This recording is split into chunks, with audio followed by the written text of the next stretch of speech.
एक ग्रीक विजेता जिसका नाम सुनते ही दुनिया के राजा कांप जाते थे, अलेक्जेंडर द ग्रेट। लेकिन 326 ईसा पूर्व में झेलम नदी के किनारे एक ऐसा राजा खड़ा था जिसे दुनिया अंडर एस्टिमेट कर रही थी। नाम था पोरस। इनके साथ अलेक्जेंडर की लड़ाई हुई, हाइडे स्पीच की लड़ाई। एक ऐसी लड़ाई जो तलवार और तीर की नहीं बल्कि स्ट्रेटजी, करेज और डिग्निटी की भी थी। अलेक्जेंडर ने सोचा था कि भारत भी बाकी दुनिया की तरह उसके कदमों में झुक जाएगा। उसने पर्सिया, इजिप्ट, बॉबीलोन सब जीत लिया था, लेकिन उसे क्या पता था कि उसका यह सपना झेलम नदी के पार धराशायी हो जाएगा। पोरस के पास ना तो अलेक्जेंडर जैसी बड़ी सेना थी, ना ही एडवांस वीपन्स थे, लेकिन उसने हाथी, घोड़े और पैदल सेना के साथ एक अनबीटेबल फॉर्मेशन बनाई। उसने अपनी सेना को नदी के किनारे इस तरह से सेट किया कि अलेक्जेंडर के लिए नदी पार करना मुश्किल हो गया। अलेक्जेंडर ने रात के समय में चुपके से नदी पार की, लेकिन पोरस के गुप्तचरों ने उसकी हर कदम पर नजर रखी।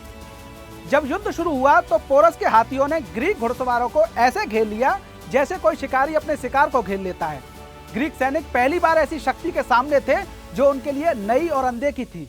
हालांकि अलेक्जेंडर को रणनीतिक जीत मिली, लेकिन पोरस ने कभी आत्मसमर्पण नहीं किया। जब अलेक्जेंडर ने पूछा, तुम्हारे साथ कैसा व्यवहार किया जाए, पोरस ने उत्तर दिया, जैसे एक राजा दूसरे राजा के साथ करता है। वो एक ऐसा मूवमेंट था जब एक राजा के सामने अलेक्जेंडर छोटा लगने लगा था।